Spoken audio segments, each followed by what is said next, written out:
Welcome to Psych Talk. I'm your host, Dr. Jessica Rabin, a licensed clinical psychologist. If you are a mental health professional, student in the social science field, or just interested in psychology and mental health, this podcast is for you.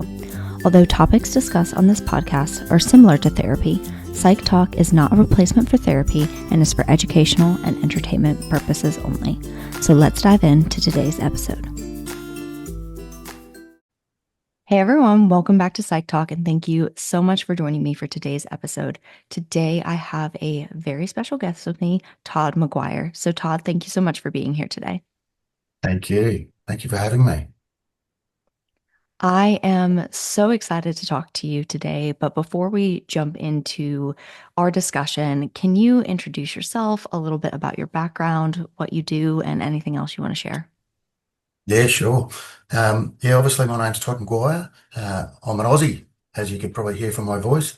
I live in Queensland in the nice tropics up where all the resorts are, and it's nice and hot today. It's about 30 degrees Celsius, so yeah, you don't need jumpers where I am. And uh, I had 27 years in the Queensland Police Service, and I retired 2.5 years ago as a detective sergeant, and I spent most of my time as a detective. However, 2 years into it, I was living with a girl down the Gold Coast, which was a bit of a glittery touristy strip as well.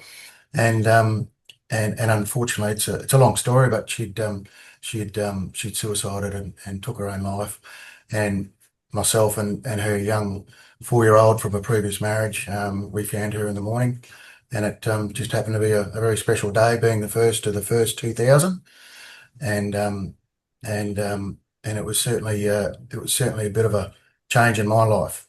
I did stay in the police. I still, I did 27 years all up. But what I did, and it's part of my story now, is that um, 12 months into 12 months after the death of Karen, I decided that there was no real positive future for me, and there was nothing on the horizon for me. So I decided to go undercover.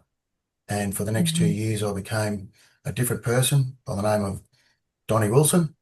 And then I used that as an escapism and a way to run from the pain.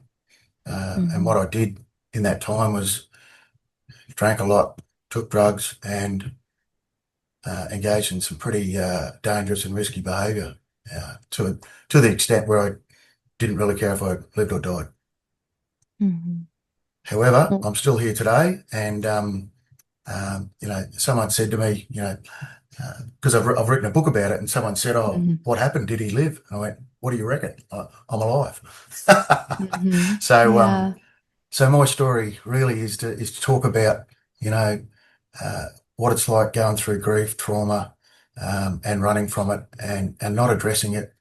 And my story is to show you that if you avoid it and try and push it down, it will come back and bite you on the ass a lot harder. Mhm. Yeah. Well, Todd, thank you so much for sharing that. And I know we're going to talk a lot more about your experiences and grief and trauma and um, your memoir and everything you just shared with us. But going back to Karen and, thinking about those 12 months between her death and then you going undercover, it sounds like from what you just shared, you were not coping well Not at or all. No. at all. So can you share a little bit with listeners, like what that experience was like for you, losing your partner to suicide and just like the aftermath of that experience? Yeah, there's so many different emotions, so many, you know, there was a lot of physical, um, a lot of physical things that I went through that, from the initial shock of finding her, and that Mhm. felt like, a truck had hit me so hard that Mhm. I didn't know what had hit me. My legs couldn't move, and, it felt like my whole body had been slashed open and my heart had been ripped out. And that was the initial shock that I had when I first found her. and then over the next couple of days was obviously, the disbelief that you're waking up and you think it's a nightmare, and it's all going to go back to how it was and all that sort of stuff. But then over the next couple of months, to try and deal with that, I started drinking a hell of a lot, and it Mm-hmm. was in a really bad, dangerous sort of way. It wasn't for enjoyment. It was for anger. It was for Mm-hmm. fueling whatever was going into my head. And it was also to try and help me sleep because I couldn't sleep either. I was really struggling to get to sleep. And then when I was asleep, I was having really bad nightmares and flashbacks, and, I was waking up and just, I was in, like my body was just convulsing, and I was like really scared. Like I felt like a Mm-hmm. child again. Like like Yeah. scared of the dark type, those feelings when you had when you were young. Um, but I wasn't scared of the dark. It was just I was scared of something. I don't know. But Mm-hmm. um, you know, and it took me a long time to try and sort of process it because I initially didn't know how to process it. Um, Yeah. I was only 26 at the time. 2 years into the police, I was still fairly green. I was still walking the beat. I didn't know much. Um, Mm-hmm. you know, initially there were so many different contrasts of my beliefs and my thoughts were, obviously it was sadness and shock and sadness that was missing her. And then it became, why, that why question that everyone has. Mm-hmm. Um, why did she do that? She didn't leave a note. It's still to this Yeah. day, I still don't know why. I never found any answers, and I've now had to put that to bed and go, sometimes you're just never going to find out. Um, Yeah. but I, I was a, I had a really, really good upbringing, and Mm-hmm. I had, um, you know, exactly how parents want their kids to live, free of any trauma, drama, dysfunction. Like, I Mm-hmm. had a really blessed childhood compared to a lot of people that I see in the police. And and I sort of looked at when I did experience my first major bit of adversity, I didn't Mm-hmm. know how to handle it because I'd never been exposed to it. I didn't know how to handle it. I'd never seen anyone do it. I'd never heard about anyone going through such a thing. Um, Yeah. and I actually thought that after 3 months, I'd grieve a bit and then that basically be it. I really did. Wow. And, Yeah. 20 something years later, I'm still grieving, but Mm-hmm. just a different way.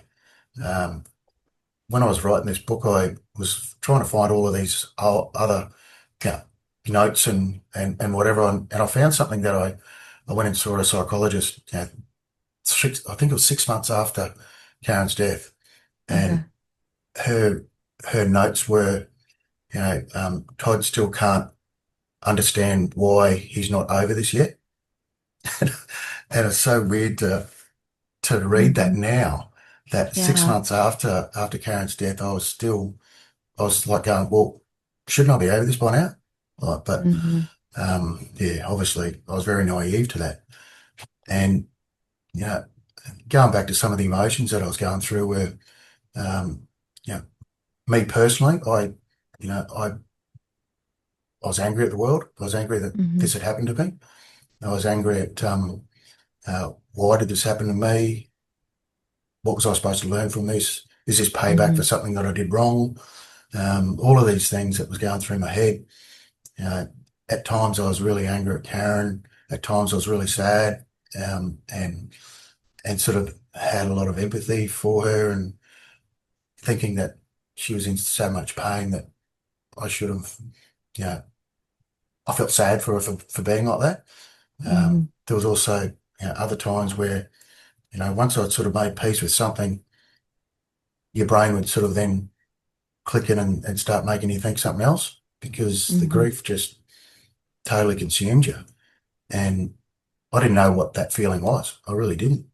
Um, you know, I look back now and I go, well, in the year 2000, what did we, what information did we have? There was no internet, there was no, there was no podcast, there was no, Mm-hmm. Instagram reels, there's no nothing like that. Um, Yeah. and all I could read was textbook psychology Hmm. stuff from a library, and that didn't make any sense to me. Um, so I didn't know what to do. Um, Yeah. so I just went along as best as I could, thinking that I'm a big tough young fellow. I can outrun this. Um, but no, it doesn't work that way. It doesn't. Yeah.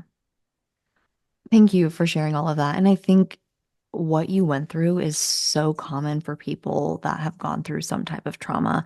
And specifically here, we're talking about like survivor of suicide. And, you describe not only the emotions, the anger, the sadness, but also like the sleep disruption, the nightmares, the flashbacks.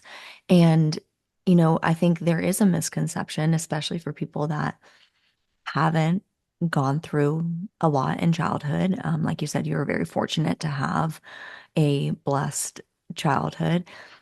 We self-impose these expectations of like, well, I should just get over this, or like this Yeah, shouldn't impact me as much. But the reality is you lost your partner in a very traumatizing way and found her. And um, like you said, you're still grieving what, 26? We're in 2026. I was like, what year 26. is it? Yeah. 26 Hmm. years later. And I'm sure we'll touch on this, but like grief changes over time. It comes in waves.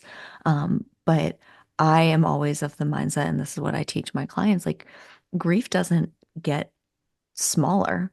It just looks different. We learn how to live with it. I don't know if you've ever seen the analogy of like grief being in a box. So it's like when it's first in a box, it fills the whole box, and eventually Yeah. the box gets bigger. So the grief isn't getting Yeah. smaller, but the your world around it is getting bigger. And I think that's a good Yeah. representation of And I've grief. only really sort of explored and tried to understand grief in the last 5 years. I Oh, really wow. didn't really look at it. As I said, I did psychologists for first couple of years and so forth. And then I just said, oh, I'm done. I'm good. Hmm. But I wasn't. Yeah. Yeah. So when you were sharing about yourself, when I asked you to introduce yourself, you said 12 months after Karen's death, you went undercover.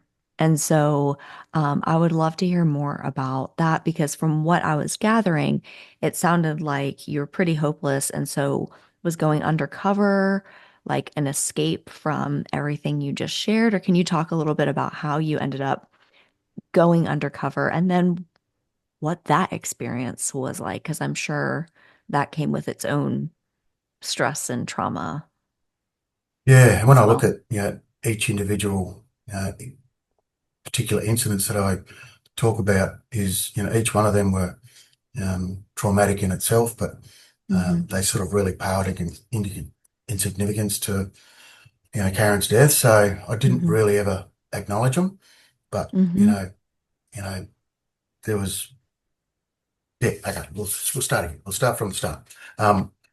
Yeah, so it sort of got to the stage where I still didn't really know what I wanted to do. I didn't even Hmm. know undercover existed until after Karen's death, and I ran into some coppers that I knew that were undercover, and they sort of sounded glamorized and sounded pretty cool. It was certainly looking like I was looking for something to you know everything in my world was numb. Everything was had no. I couldn't find any excitement in anything, and this to me sounded like about the only thing that could get me excited about something. Yeah. And once I did latch onto it, I really did. I grabbed it with both hands and loved it and just went, I'm good at this. Um, because I just loved being another person because Hmm. I hated being Todd. There was too much baggage there. The fact that I could be Donny, Donny, lived in the criminal world. He had no care factor. His life was pretty good. Always had a heap of money. Buying drugs, selling, all that sort of stuff. Hmm. Um, Life was pretty good. And then, every 3 or 4 months, I'd have to go back and be Todd for a weekend. And then all the old shit would sort of come back up, and I was like, Mm-hmm. I can't wait to get back to be Donny, and because I didn't have to think about all the old shit. It allowed me to Yeah. just to be carefree. Um, but what I also noticed is because I just didn't see much of a future in what I'd sort of been through. Mm-hmm. Um, you know, I put myself in situations which, by rights means that I shouldn't have been here. Um, Mm-hmm. just through luck, through something, I am still here. But um, you know, I had a I had a hit on my head for 100 grand from the Vietnamese triads. I had, Oh my guns to my gosh. head. I had knives to my throat. I got taken out the bush and I thought I was going to get buried out there one day. All of these sort of things. And, each one of them, I was just lucky that it just didn't happen. I was in a Mm-hmm. bikie club one night with, I got surrounded by bikies and in the toilet and I thought, and I told them I was an undercover cop and they didn't believe me. So, um, it was just that Wow. um, my attitude of really not giving a shit. Mm-hmm. And it's not until just recently that I've, heard the terminology of, passive suicide or Mm-hmm. whatever. I Passive didn't know it suicidality. yeah, I didn't know that existed. And the whole time I'm writing my book, I didn't know Mm-hmm. anything about that. And I've just learnt about it in the last probably month or so. I'm going, well, that's Wow. exactly how I was. I Mm-hmm. was, I was so reckless and so whatever that if someone said, um, mate, don't go through that door. Like someone will be on the other end with a shotgun and, he'll use it. Guess what I'm doing? I'm going through that door then. Going through the door. And, Mm-hmm. I didn't care. It probably saved me because I got myself in situations where I thought, if that happens, it happens. I don't give a shit.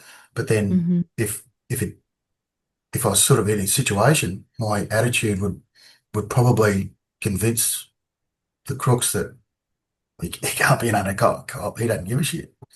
Yeah. It's, hmm, Yeah. just luck. Wow. Yeah. And so what I was hearing and all that, like, I mean, clearly there were what I would label as traumas that you went through, like having a hit put out on you, knives to your throat, all that kind of stuff. But what I was hearing in that is because of everything you went through with Karen, exactly like you were saying, you didn't care. Like being Donnie was an escape from reality. You experienced what you now recognize as passive suicidality. So, for listeners, if you're unfamiliar with that term, it's basically like you're suicidal without plan or intent to act on it yourself, but you wouldn't care if you Yeah, died. You may engage in yeah, behaviors that are reckless without caring about the outcome, or wouldn't care if you didn't wake up the next day, but you're not actively going out of your way to harm or kill yourself. Um, and so, if I'm hearing you correctly, it also sounds like even when you were going through those experiences, you didn't really identify them as traumas because it didn't compare to the loss of yeah, Karen. Is that correct? yeah, Yeah. yeah. And because I didn't have any fear from any of Mm-hmm. these things. It didn't make me think twice about it at the time, Mm-hmm. but but down the track Yeah. when I'm thinking about it more, going, the hell have I done? Why did I do that? Mm-hmm. Yeah. And so you were undercover for 2 years, is that 2 years, correct? yeah, yeah, Okay. And so after 2 years, you went back into the Queensland Police Force just as Todd? yep, yep, yep. I Okay. had to for 2 years, or close to 2 years, I had to live the life of Donny. There was one Hmm. particular job where Donny was too well known to a local sort of town. So the name Donny had just sort of finished another town, and there was a lot of crossover with Okay. people. So they said, you're going to have to use another name for the next 3 months, which ended up being Jason Reynolds. So I Okay. then had to become Jason, or Reno, as I call myself. And then that really played with my head because you really have to try and, if you're in a crowded place or a pub or a whatever, if someone yells Hmm. out Todd, you can't sort of go, hey, look, like flinch. And it's a Yeah. natural thing, and you've got to train yourself not to do it. And it's the same Hmm. as it's the same as yelling. You have someone yells out, Donny. You gotta turn around and yeah, what is it? Instead of hey Donny, Donny, and you're sort of going.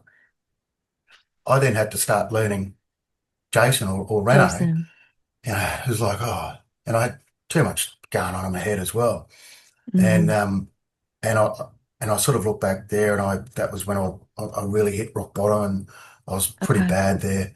I was I was really sort of having bad nightmares and struggling to you know struggling to sleep, and so Hmm. alcohol and temazepam and cannabis seemed to be a way of coping, and Hmm. it's probably not a good concoction, but Yeah. yeah, going from Donny to Todd was then probably the biggest transition, That's what I was going to and I've ask got a about. Yeah. reasonably funny story about it, and I'm not I would proud love of to it, hear it. but it certainly paints a picture of what it was like. So, you know, Hmm. living as Donny, I really I became a criminal. I became part of the world. Um, the way that I spoke, the way that I acted, the way that I was Hmm. anti-police, the way I was everything was just, I lived and breathed it. I was part of it.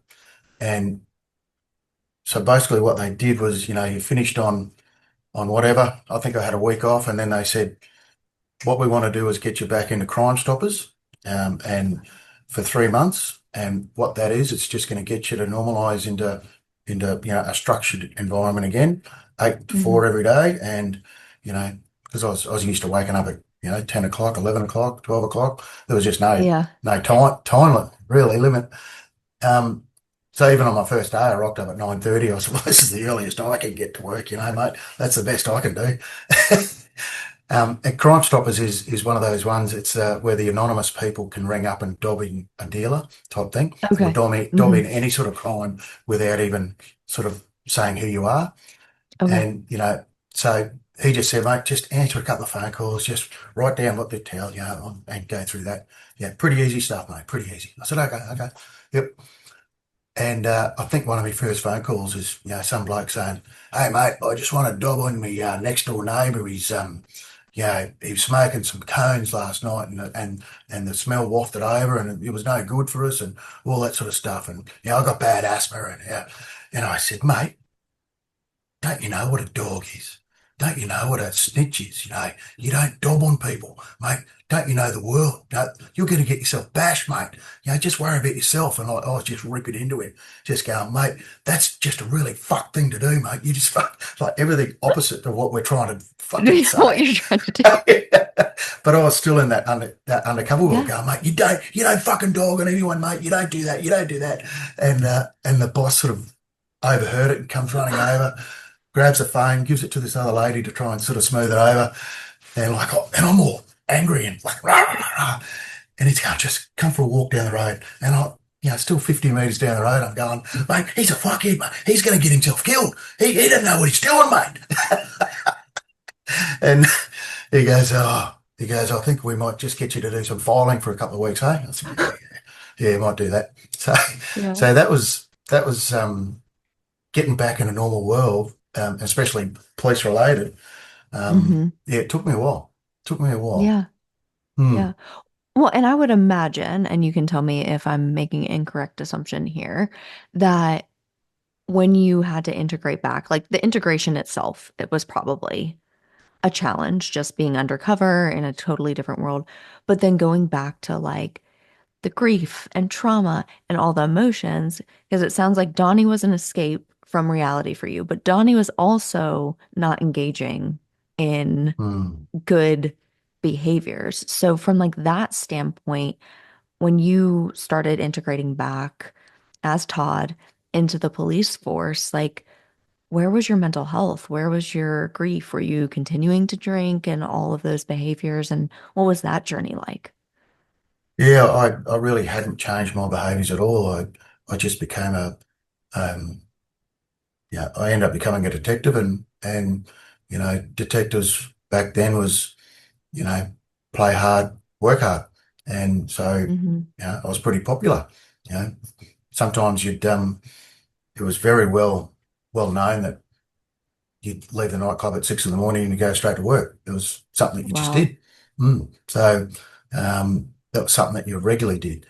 And yeah, so I just continued that life really Hmm. until a year or so later, where I'd sort of had been seeing a girl, and Okay. it was only very on and off because being undercover, I had been away for quite some time, and you know, it wasn't until I sort of stopped that and and came home that we sort of became a little bit more serious, and Hmm. um, and it became that serious that we ended up getting married a couple of years later, and then we had a son, and I'm Wow. still married today, so that's pretty cool.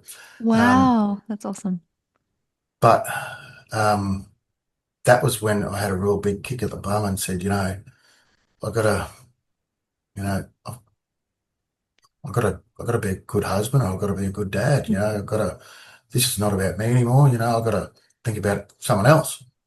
And I sort of Hmm. every now and then was thinking to myself, you know, oh, it's pretty selfish of me. I'm only caring about myself. I've only worried about what I've gone through and all those sort of things. And so I started, you know, being pretty hard on myself, saying, Hmm. you've got to do the right thing now. Got to do the right thing. And then it got to the stage where we bought a house and I'm living happily married, and I'm jumping on a train in the morning with the newspaper in my briefcase at 7 o'clock in the morning, and it's just like, and I was like a caged tiger, like a caged cat. I was like, this is not me. This is not me. I Yeah. can't. I found it really hard. Like every couple of weeks, I would break out and I would do Wow. something. Like I'd just start drinking again or something, and it felt like I had to go and do something crazy again. Um, Hmm. but then I'd sort of come back after a couple of days, and then I'd have oh, what have I done? What have I done? What have I done? And then I'll go, okay, I've got to be a good dad. I've got to be a good husband. Okay. Yeah. And then I'd put myself on the right track again. But then it would always happen, every couple of months, Hmm. same thing again, same thing again. And that's when I started realizing, shit, what's going on, what's Yeah. happening? Why am I doing this? Because I'd be really hard on myself when I Hmm. would do that. So, um, the more times that I did it, the more times I sort of then said, okay, I'll go and see someone. I'll go and see someone. Yeah. And then I go Hmm. and see someone. And I suppose still we're looking at, still mid 2000s to between 2005, 2010. Yeah. We still didn't have internet. We still didn't have bloody any information. We didn't have your podcast. You didn't have all of this stuff that I now know. Um, Hmm. I still didn't know how to deal with it. I didn't know what to do. And I used to come back from, an hour with the counsellor or the psychologist, and I go, well, she hasn't fixed me. She hasn't fixed me. Hmm. Karen's still dead. I still feel the same. Yeah. Um, but I didn't know that it's what I know now is that, their job's not to fix me. It's my job is to fix me, and they're just to, guide me and give me the tools. But I didn't even realize that either. I was Hmm. I don't know. I can't even explain why. Maybe it was just because I was young. I don't know. Or I just understand things a bit better now. I don't know. But Hmm. that's exactly how I was feeling. It's like, well, that didn't help me. Didn't like it. Blah, blah. No. And I, and I was really dismissive of it. And the more I did it, the more I disliked it. But Yeah. it was just my naivety. Hmm. Mm. Okay. So, I mean, obviously, you just mentioned like the cycle that you were going through. You had reasons to kind of get on track, show up, not engage in those behaviors. And then every few weeks, you would find yourself engaging in those behaviors again. Obviously, you sought out therapy. So you were seeking help, but then maybe didn't reap the benefits because you didn't enjoy it. You wanted a quick fix to something that was obviously really traumatic or multiple traumas. So that leads me to like, what were the things that finally started helping you rebuild your life? And, what coping skills did you find or what supports did you find to get you on the track to where you are today? Well, to be brutally honest, it really only happened maybe 5 or so years ago.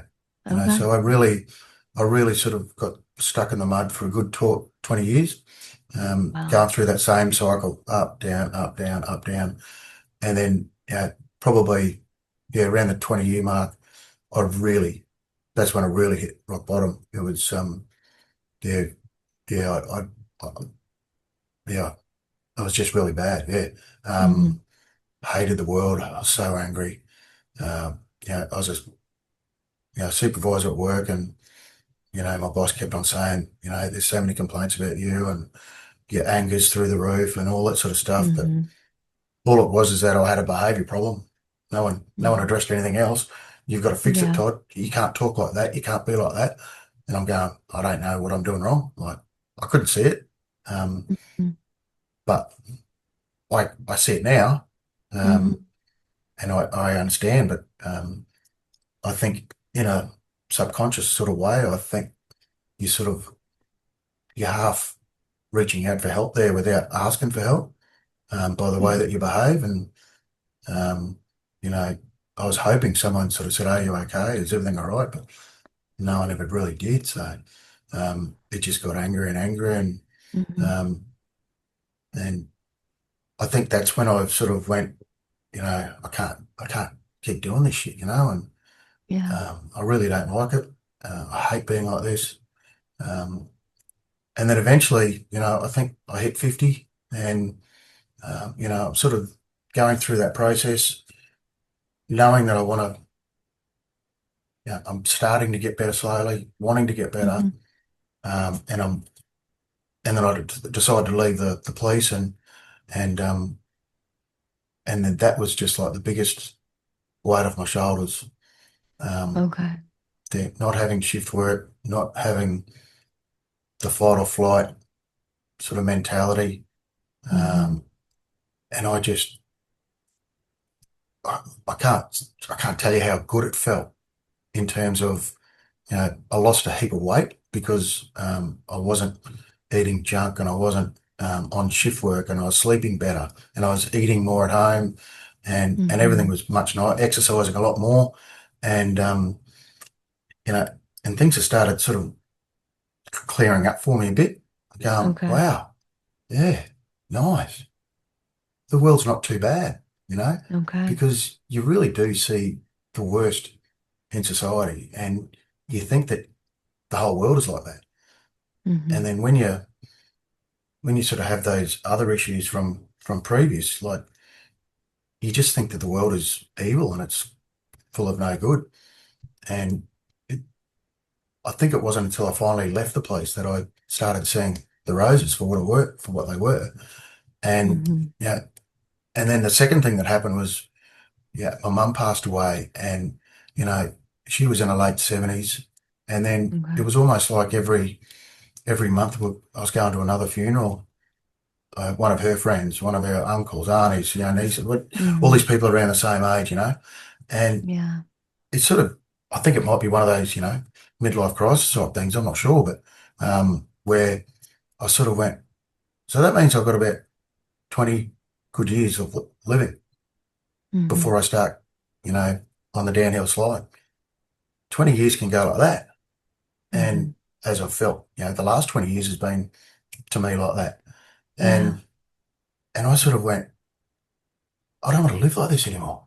I don't want to live my last 20 years still stuck in the mud, hating the world, hating this, and living in the past. And that was one of the biggest realities for me. I just went, Yeah. "Oh, I can be on my deathbed going, God, I miss so much. I, Hmm. I, I feel the last 20 years, 26 years, I didn't live properly. I Okay. lived a Yeah. pretty exciting life, but it wasn't, it wasn't anything I'm really proud of. Like, there's Hmm. a lot of negative things, a lot of bad things that I did, due to, alcohol and all that sort of stuff. And, I could have been more present at home. I could have been better at this, better at that. And I feel that by living in the past and being stuck in the mud, I just wasn't there. I was always focused on something else. Hmm. Mm. Yeah. Thank you for sharing all that. And I mean, I heard a lot of things in that, but you know, one thing that I think is really common is when you finally are removed from an environment that is causing a lot of stress and trauma and triggers, we are able to see things more clearly. And I know we've talked about Karen and we've talked about your undercover work. We haven't even touched on how just being in the police force in general um, Hmm. impacts your nervous system and stress and things like Yeah, that.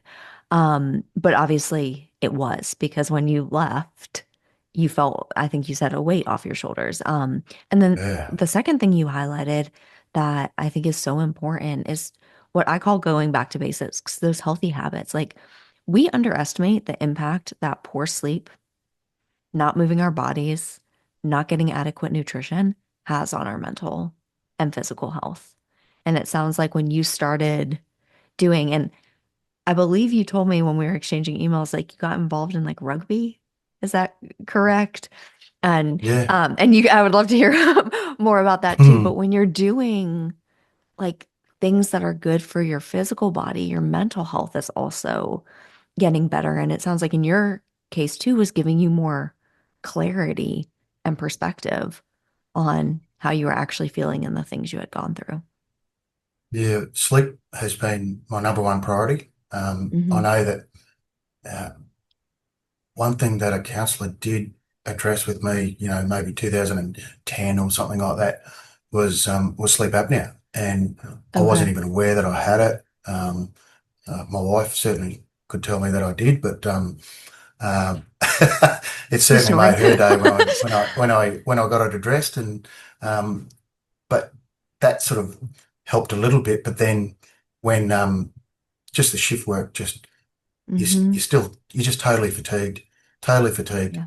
and you never feel like you catch up. But now I've noticed the good days and the bad days seem to coincide with the type of sleep that I've had. So it Hmm. really makes a big difference, and I really place a lot of emphasis on making sure that's a non-negotiable. That is, I've got to make sure that that is perfect, and Hmm. go to bed at the same time, wake up, and I always do some sort of exercise first thing in the morning, and Hmm.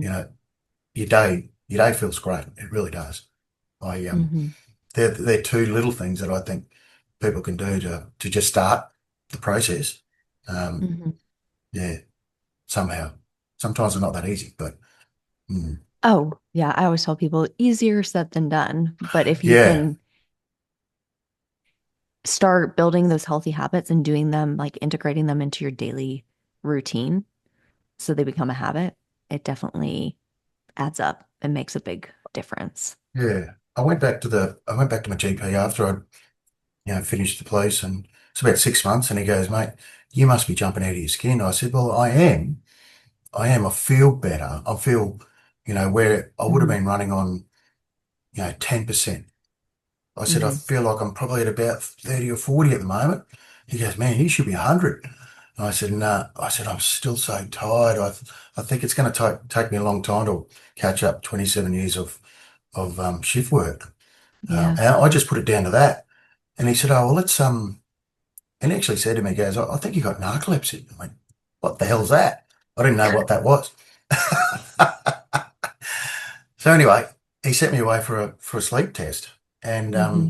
you know, I I went to stayed in the hospital, and then woke up in the morning with all these things all over my head, and Hmm. um, and then they said, okay, for every 2 hours, they wanted me to go to sleep. 6 o'clock, Hmm. 8 o'clock, 10, 12, 2 and 4, something like that, and then they would come and wake me up at about 20 past the hour, and when I went back to the doctor to get the results and everything, he said, you fell asleep within 3 minutes of every time. Oh Because my what I gosh. what I'd said to the doctor was, I said, when I wake up in the morning, I literally, within a half an hour, I'll either will go back to bed or I want to go back to bed and have a Hmm. sleep. I said, I feel like I'm just so tired. I said, but I've just had 10 hours sleep, haven't moved. But anyway, um, he had a look at the results and he goes, "Yep, I know what they are. Have a look at all these things here." He said, "Have a look at, all of these movements is your brain just working Hmm. overtime." And he said, "Your brain is like, it's like you've run a marathon in your sleep, Wow. and that's what it's doing to your brain. That's why you're so fatigued." And I said, Yeah. I said, "That's awesome. At least we know how to fix it." I said, what do we do?" And he goes, "Mate, I'm a sleep specialist, not a brain specialist, you know." He said, "You," probably not those exact words, but very similar. Yeah. And I said, "So what's the answer?" He goes, "Well, you're going to go and get your brain fixed, you know." And I said, Hmm. What do you mean, lobotomy? Like, what do you mean? Like, I don't understand." And I said, because I didn't know what he was trying to say. And he goes, Yeah. "Mate, like, your sleeping's fine, but it's what's going on in your brain. Hmm. You're still in fight and flight mode." And still to this day, you know, I still, you know, at least 3 or 4 times a week, I would, you know, I'd be fighting someone. Sometimes I'd hit my wife in the back or something, or I'd be hitting the wall, or I'd be kicking something, you know. Hmm. And I remember it vividly every time. It's people attacking me, and I'm fighting back. Um, and I'm, Wow. always in fight and flight, but Hmm. I'm always in a punch up. Yeah. Um, so we've had to put these big pillows between my wife just so I don't hit her in the back or the bum again. So, um, but that was a big concern. So that to me really gave me, the 100%, because I was always going, "No, it's everyone else saying that I'm, whatever this, I didn't want to believe it. And I thought that they were just making me sound like I was worse than what I was.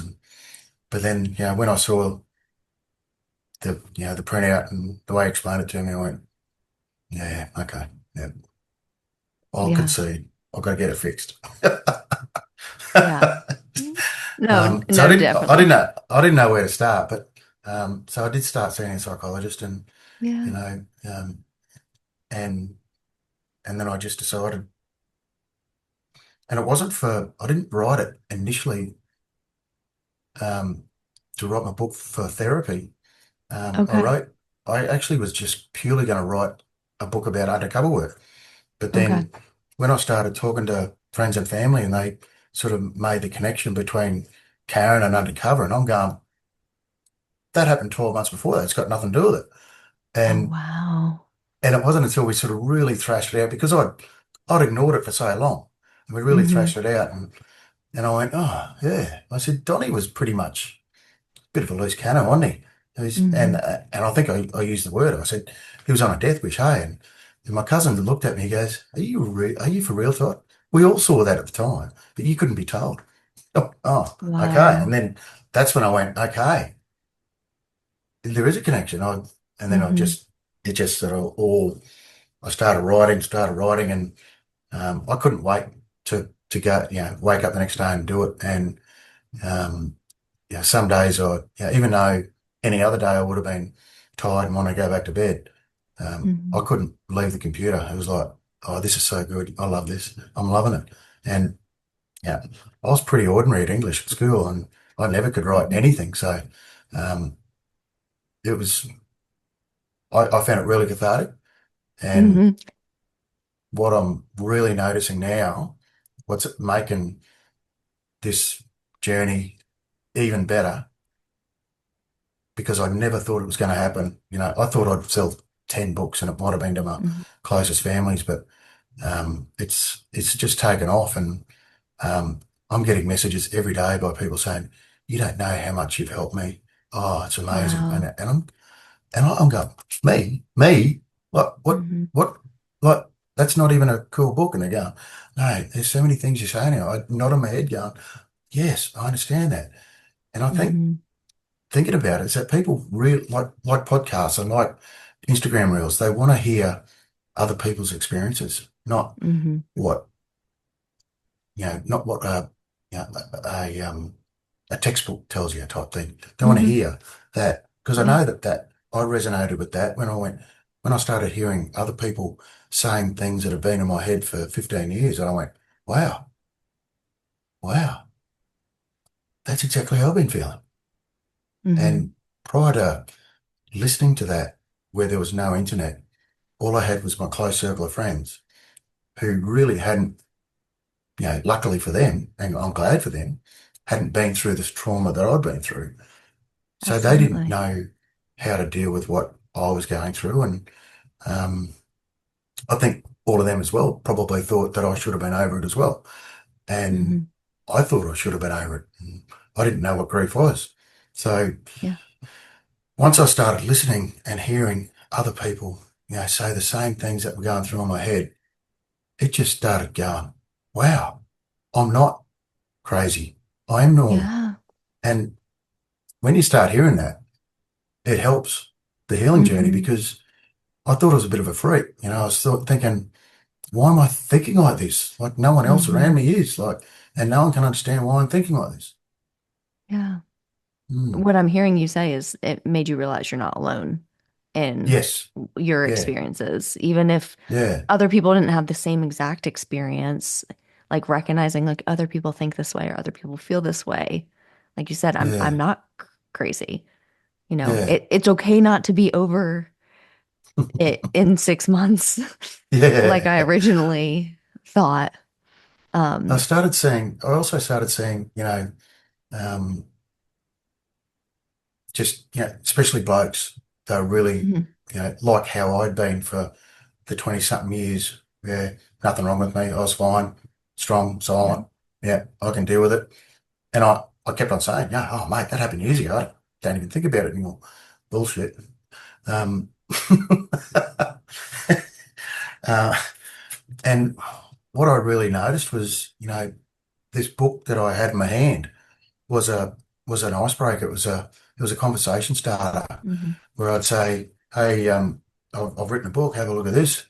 And they go, "What's it about, mate? Some sporting thing or something like that?" And I said, "No, it's about when my girlfriend, committed suicide, and then I had PTSD, and I went through undercover, and it was my way of getting back to a normal life, and it took me a long while, and I go through the Hmm. process, and you know, every one of the times that I've done it, it has actually made that person disclose something to me that they are personally Wow. going through themselves. And some of the blokes have been pretty tough, big fellas. And, Mhm. they've had tears. They've had, you know, at the end of it, he's going, man, thanks. Thanks, man. I've been wanting to talk to someone about it. I didn't know how. I didn't know. You know, I thought people would laugh at me. I didn't know how to bring it up. But the fact that you Hmm. sort of were vulnerable first and sort of said, well, this is what you were going through, it sort of gave me the thing to do it. And the more I think about it, it's just like, man, this is so cool. Why didn't I do this earlier? Because I reckon I was Yeah. always looking for someone to do that for me. Hmm. Yeah. Hmm.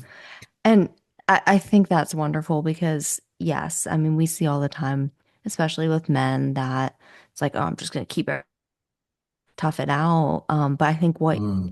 you just shared there shows the power of like starting a conversation and having community and having those support people in your life because once you start the conversation, people are more willing to share, but it needs to be a space to do so. And a lot of times, especially for men, it's, oh, let's talk about sports. And I know I'm stereotyping, but like sports Yeah. and It's beer good, and good. things like that. And Yeah. I mean, there is research to support that, like, male relationships don't tend to go as like emotionally deep compared to like female relationships and things like that. So that is Yeah. so wonderful that you have that conversation starter and then you have other men opening up to you about their own struggles and journey. But as it sort of evolved, it was just one particular time where um, this fella wasn't going to really talk about anything, and you could Hmm. tell.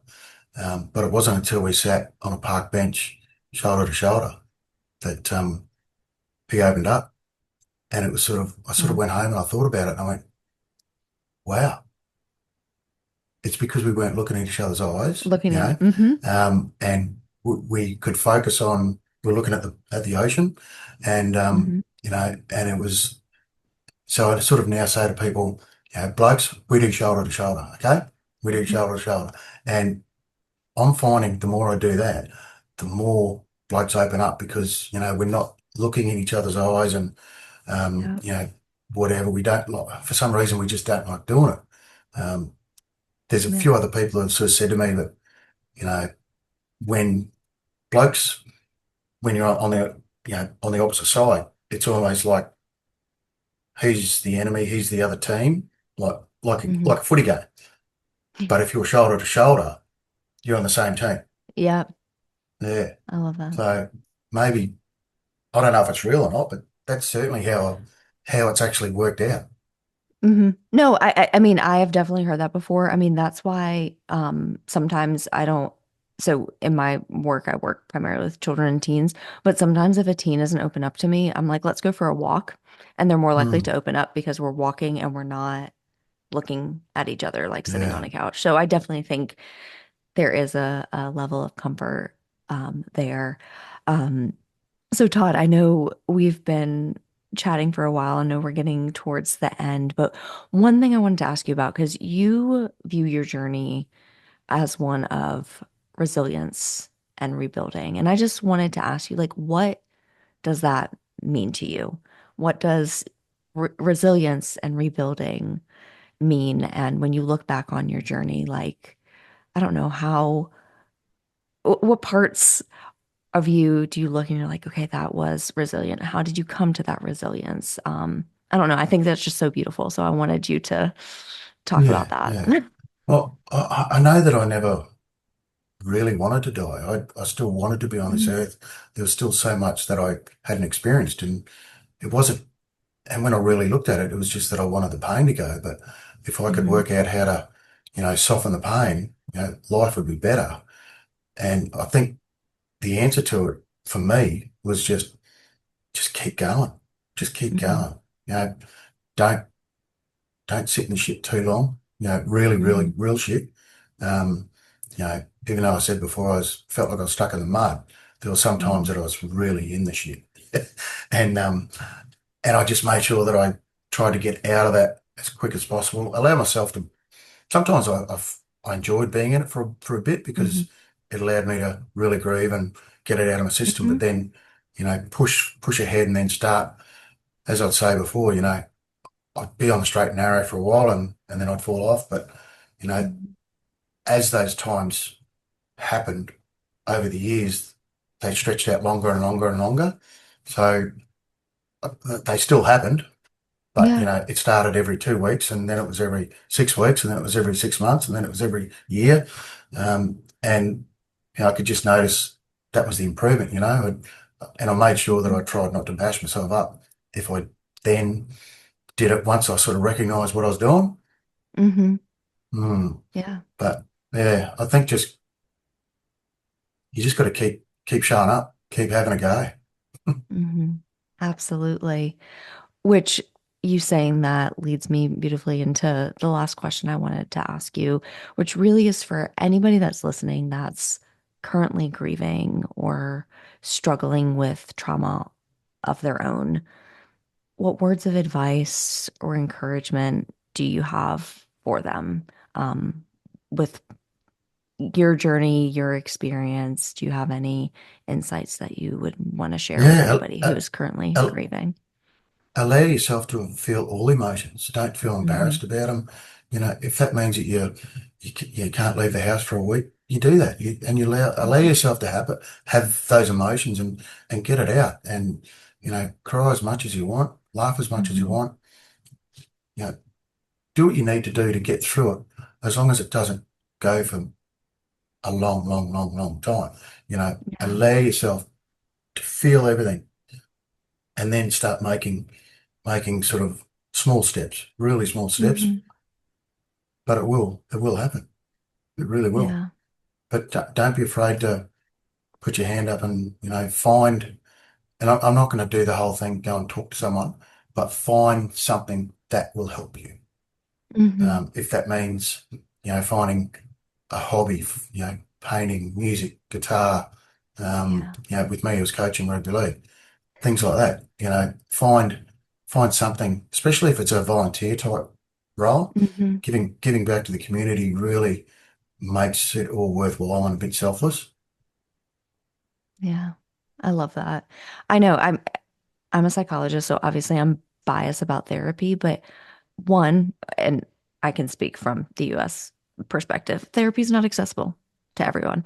Two, not everybody Mm, wants to do therapy. Not everybody wants to sit across from a stranger and talk about their feelings. But exactly like you said, if you can find a hobby, like an outlet that you can, channel a lot of your feelings into, something that maybe gives you a sense of mastery, something that you're good at. All of those mm, things can help. I mean, and we mentioned socialization and connection. I'm assuming coaching a rugby league connected you with new people, joining an art yeah. class, a sports club, things like that. Those are all great pieces And of it's advice. probably something that I never did either was, go to a, survivors of suicide victim Hmm. support type thing. I was always embarrassed about doing that. And I didn't want to stand up in the big circle and go, "G'day, my name's Todd, I do," and blah, blah, blah. I didn't want to do that. But Yeah. in hindsight, I wish I did now because I needed to be around people that understood what I'd gone Hmm. through. So Yeah. if you're going through something like that, find, it doesn't necessarily have to be that, but find a particular type of support group where um, they're open to talking about it, and you can listen to other people as well, and Hmm. I guarantee you'll probably start nodding and going, "Yeah, I understand how they feel." Yeah, yeah.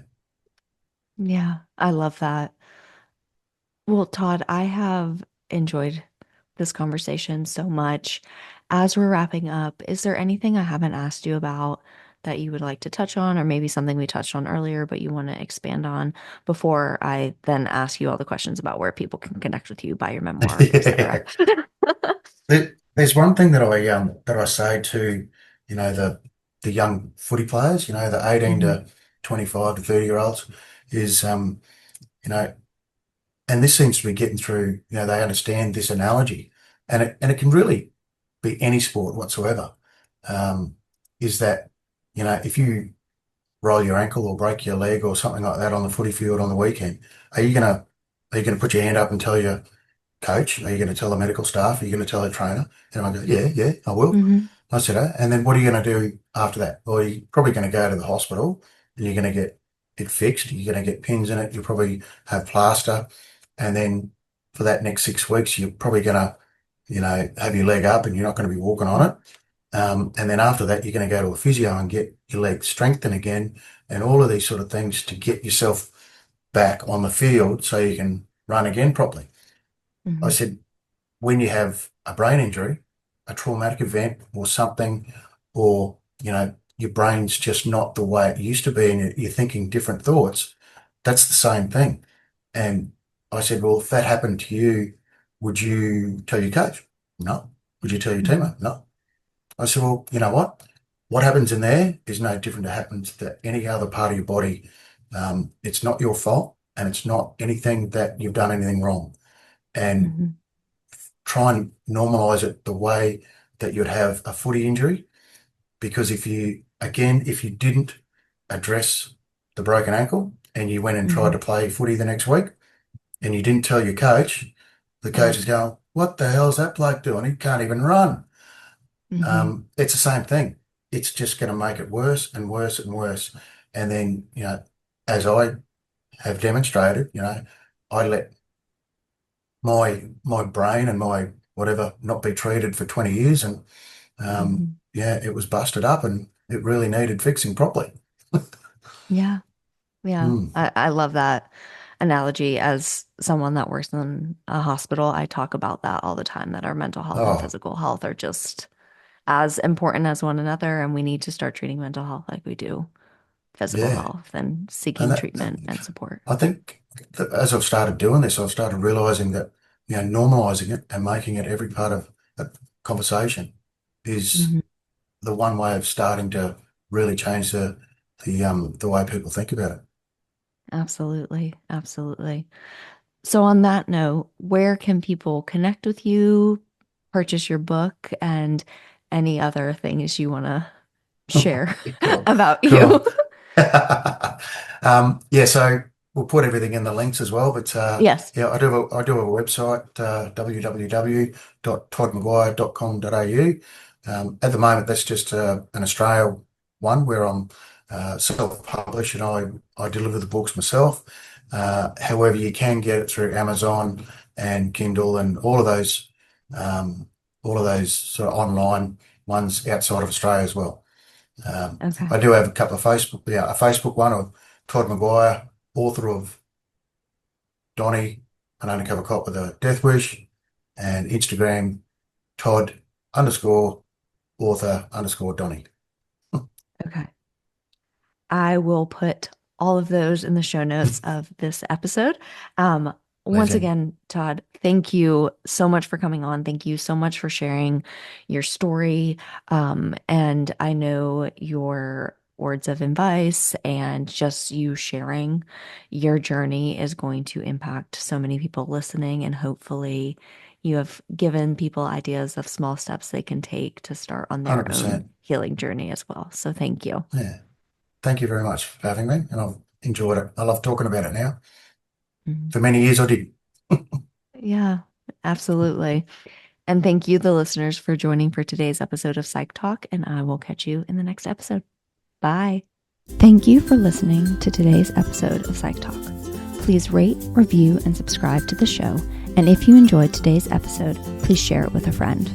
Don't forget to follow me on all socials at Jessica Lee, PhD, and the podcast at Psych Talk Podcast on Instagram.